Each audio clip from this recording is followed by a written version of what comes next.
School, the traditional design of school, is a very artificial environment based on rules that we all internalize, like guess who's in control?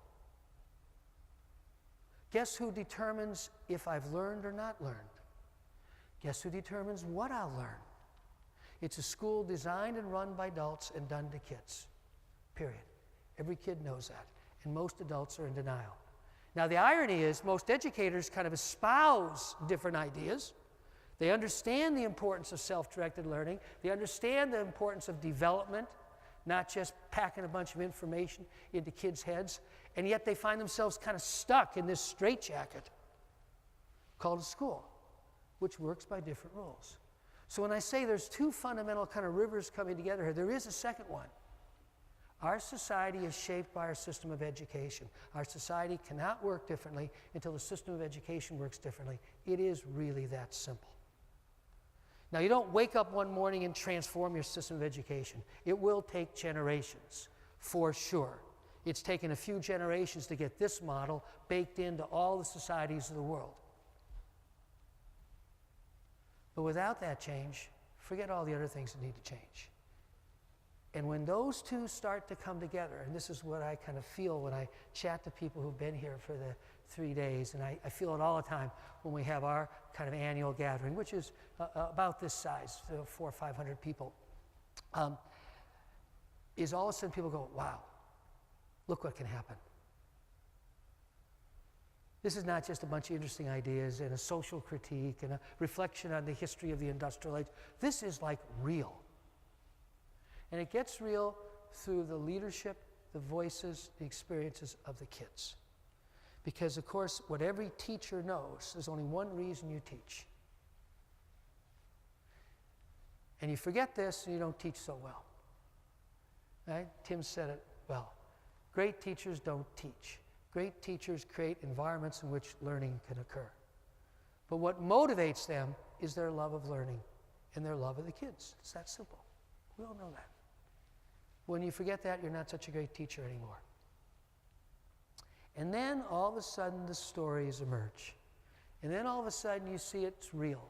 And then all of a sudden the kids' voice are starting to come out. The video I use more than any other is 3 little boys, 5-year-old, 6-year-old boys, sitting around a feedback loop they drew. Because one of our kind of cornerstone ideas is if we really want to transform schools, we really want education for sustainability and green schools, systems understanding must be fundamental. Because that's kind of what's missing. Whether you look at climate change, destruction of ecosystems, the creation of poverty and inequity in the world, guess what? These are all systemic phenomena that arise very predictably by the way we live, but not what anybody wants. Because the larger systems at play are driving us this way, even though our values and our genuine aspirations would take us this way. No one wakes up in the world wanting to destroy species, right? Or ecosystems, right? But look what we're doing. Because the larger systems that we've created produce those outcomes very predictably. These 3 little boys are sitting around a table because they have a problem in their life. They're having fights on the playground.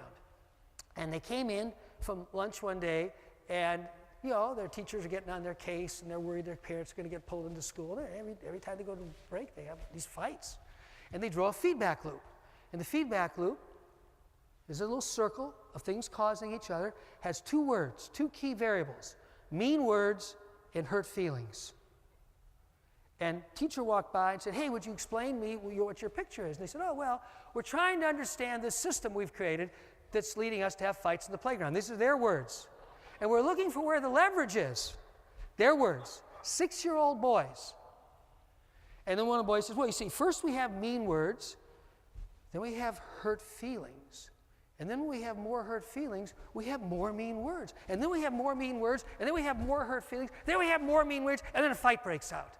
Then one of the other little boys goes, well, we tried saying I'm sorry, but we actually don't think that's very high leverage. And then another little boy is pointing his diagram says, well, we tried this and that's crossed out, we tried this and that's crossed out. None of those seem to really make a difference. But we're still looking. And the next time we have a fight, we're going to try this. I've shown this video to a lot of audiences, and I'll tell you the most common comment I hear in this country is, can we take those kids to Washington?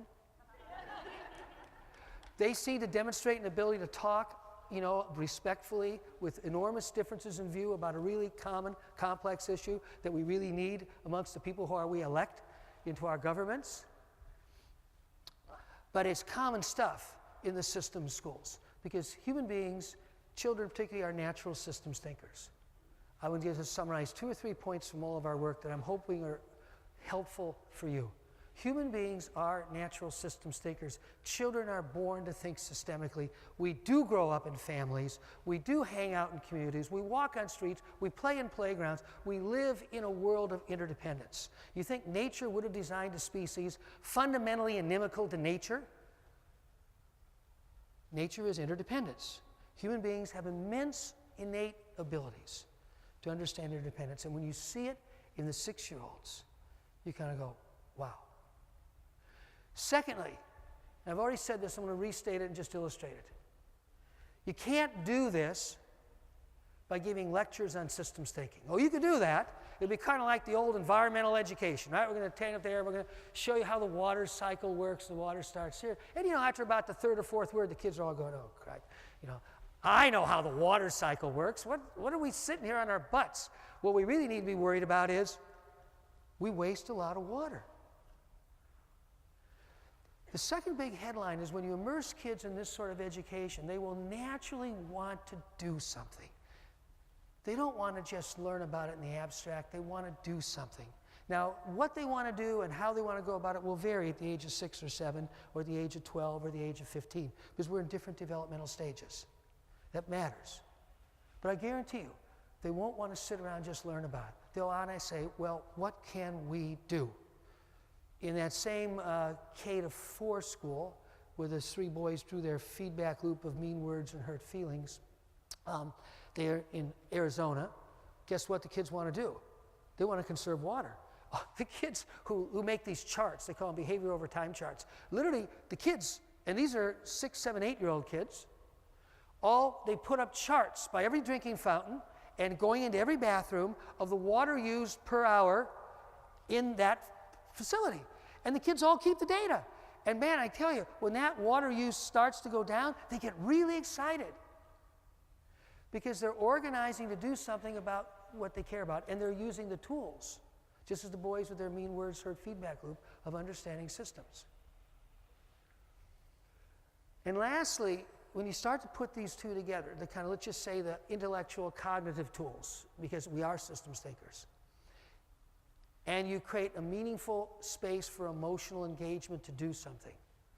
So you start to connect the cognitive and the emotional, to use educator language, what we think and what we feel. You start to discover something. The kids really are ready. I'll tell you one last story, and then I'm going to wrap up. This was about 5, 6 years ago. The network I was referring to, we call the Soul Education Partnership. Jamie and I got together a bunch of people and said, we really got to put together education for sustainability, systems thinking, developing schools as learning communities, the cultural changes needed to create a school that all of us really would like to be part of, adults and kids. And lastly, youth leadership. So that was always kind of our rough idea.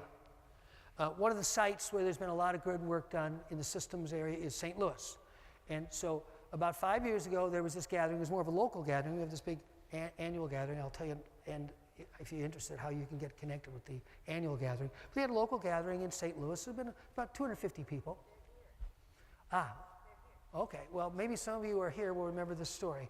And maybe you remember the girl's name. I don't remember her name. But for many of us there, I look back at it now over many years, and boy, I can remember vividly, like every moment of this little girl's speech. So a lot of the session was kids talking about what they're doing in their schools. But one that kind of blew everybody's socks off was a middle school girl who I'm guessing was 10 or 11.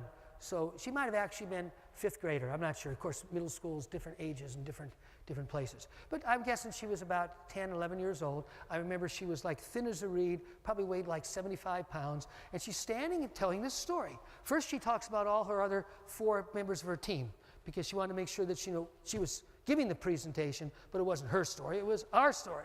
She named and so and so and so and so, her little team. In a science class, like some of you kids here, because I've heard some of the stories, the teacher's talking about energy, and they're getting really into alternative energy and what can be done. And they say, our school should have alternative energy. And the teacher says, yeah, you really should. And like some of the educators here, it was the teacher who said, great, what do you want to do?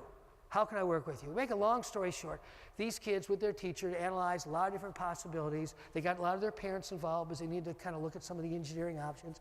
And they came with the idea they wanted to build a vertical wind turbine.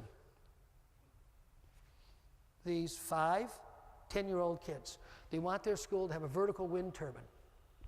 And because, they'd worked out some of the engineering ideas with the teacher and some other parents. There's a great way, of course, to involve a lot of parents. And then she's telling this story, and she said, we got this idea.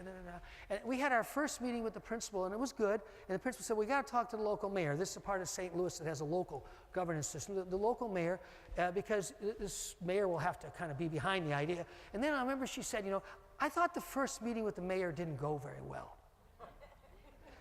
She didn't ask us many questions, and we left thinking that maybe she really didn't think it was a great idea. But then we got invited back 3 weeks later to do another presentation. So we're back. And she said, that time the mayor said, I think it's a great idea. I think you should do it. Anyhow, this is the story this 10-year-old girl is telling to a group of about 250, mostly adults, 3/4 adults. And people are going, wow. And of course, the end of her story is a photograph of this beautiful vertical wind turbine sitting there in her school. And she's describing just how much percentage of the electricity for the school comes from the vertical wind turbine, how it varies over the day, over the seasons, over the year. And people are just like, you 5 kids did that? Now, at that point, she had everybody's attention. And so then she could say what she was really there to say. It was really clear. I give a long, rambling discourse on this because I'm an adult. She did all that in about 1 minute and 50 seconds. She's a kid, doesn't waste words. So she stands there. Now she's got this, audience just like, she says, so, we kids, we always hear that you are the future. We don't believe this. We don't have that long. We need to get started now. We're ready.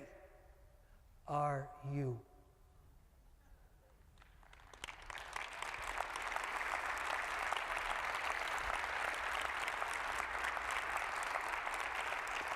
Thank you.